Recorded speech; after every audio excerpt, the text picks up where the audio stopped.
আমাদের অনুষ্ঠানের প্রধান অতিথি, আমাদের মধ্যমণি। আমি তাকে আমাদের দিক নির্দেশনামূলক বক্তব্য দেওয়ার জন্য সবিনয় অনুরোধ করছি। আউযু বিল্লাহি শাইতানির রাজিম, বিসমিল্লাহির রহমানির রহিম। সবাইকে প্রথমে সালাম দেই, আসসালামু আলাইকুম। কেমন আছেন আপনারা? হলিদাবাগা ইউনাইটেড স্পোর্টিং ক্লাব আয়োজিত আজকের এই ক্রীড়া প্রতিযোগিতা অনুষ্ঠান, আর অনুষ্ঠানটা আজকে এই ক্রীড়া প্রতিযোগিতা অনুষ্ঠানটা উপলক্ষে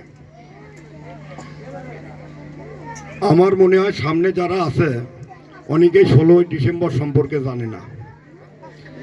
যাই হোক, বক্তব্য দিবে গেলে অনেক কিছু বলতে হবে। তার আগে আজকের এই ইউনাইটেড ক্লাবের এবং এই অনুষ্ঠানের সভাপতি আপেল মাহমুদ সভাপতিত্ব করছেন। অফিসার রাজশাহী কৃষি উন্নয়ন ব্যাংক উপস্থিত আছেন।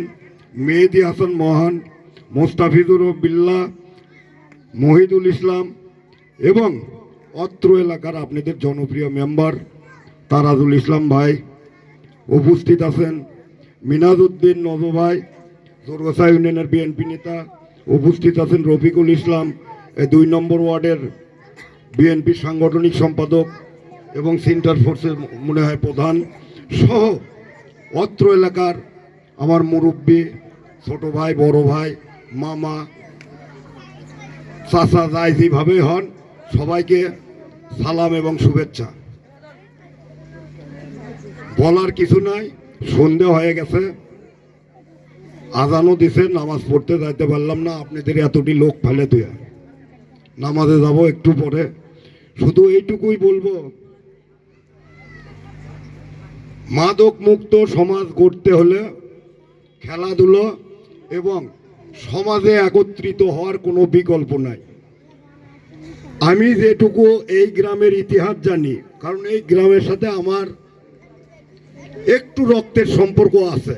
অনেকে আমাকে চিনবে না, জানবে না, আমার একটু রক্তের সম্পর্ক আছে। আমি এটা বলতে চাই না, তারপরেও না বললে নয়। এখানে আমার নানির বাড়ি আছে, অনেকেই জানেন। যাই হোক, আমি আর পরিচয় সেটা বললাম না।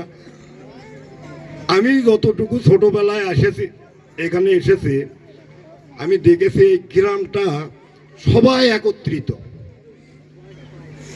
যেমন বাংলাদেশের কোথাও অনেক কিছুই পাওয়া যায় না, সেটা হচ্ছে একটা মসজিদ আছে। কোনো গ্রামে আমার মনে হয় একটা মসজিদ নাই, এই রকম ইউনিটি নাই।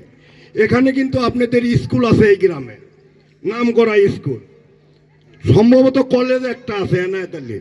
আর এই গ্রাম থেকে অনেকেই আমার সাথে, শহরে অনেকেই আমার সাথে পরিচিত আছে, আমার সাথে অনেকেই পড়াশোনা করছে এবং বিভিন্ন জায়গায় চাকরির থেকে শুরু করে রাজনৈতিক নেতৃবৃন্দ এবং অনেক উচ্চপদস্থ কর্মকর্তা, কর্মচারী এবং অনেক পয়সাওয়ালা লোকও আছে, ধনী লোকও আছে। হয়তো গ্রামে খুব কম আসে, এই জন্য অনেকে এই বাচ্চাগুলো কিংবা ছোট ভাইয়েরা কেউ চেনে না। তাদের সঙ্গে সমন্বয় করবেন। এখানে আজকে যে ক্লাবটা করছে হলিদাবাগা, গোটা গ্রাম মিলে একটা ইউনাইটেড ক্লাবটা করছে। এই ক্লাবটা একটা ক্লাব করার কারণে আমি যারা করছে তাদেরকে অন্তঃস্থল থেকে ধন্যবাদ এবং শুভেচ্ছা। কারণ ক্লাবের মাধ্যমে তারা সমাজে বিভিন্ন ভালো কাজগুলো তুলে ধরবে জনগণের মধ্যে, এবং যত উঠতি বয়সী এবং যত যুবক বয়সী ছেলেমেয়েরা আছে তাদেরকে বিভিন্ন কাজে কর্মে, সামাজিক কাজে কর্মে অংশগ্রহণ করাবে।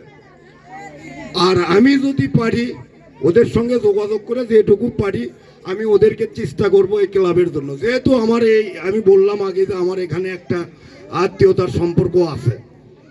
যাই হোক, সময় দেরি করতে চাই না। আপনারা মাদক মুক্ত থাকবেন, নেশা মুক্ত থাকবেন, খেলাধুলোতে থাকবেন, সামাজিক কাজকর্মে থাকবেন, এইটুকুই শুধু বলবো। আর আপনাদের কাছে আমি আমার নেত্রী, দেশনেত্রী, আপসীর নেত্রী, দীর্ঘদিন দীর্ঘদিন অসুস্থতার সহিত আজকে এবার কেয়ার হাসপাতালে আছে, তার জন্য দোয়া করবেন যাতে সুস্থ হয়ে আমাদের মাঝে গণতন্ত্রের জন্য যে লড়াই করেছে আগামী দিনে আমাদের মাঝে ফিরে আসে। এবং আগামী 25 তারিখে বাংলাদেশের যুবকদের আইকন আমাদের বগুড়ার গর্ব, যদি নির্বাচন ইনশাল্লাহ হয়ে যায় বগুড়া থেকে আমরা প্রধানমন্ত্রী পাব। উনি 25 তারিখে বাংলাদেশে আগমন করতেছে, আপনারা তার জন্য দোয়া করবেন এবং আগামী দিনে আপনারা এই এলাকার উন্নয়নের জন্য ধানের শীষের পক্ষে থাকবেন, দোয়া করবেন। বিশেষ করে আমি খালেদা জিয়া এবং তারেক রহমানের জন্য দোয়া চাই আপনাদের কাছে। এই বলে আমি আমার কথা বলা এখানেই শেষ করছি। খোদা হাফেজ। বাংলাদেশ জিন্দাবাদ।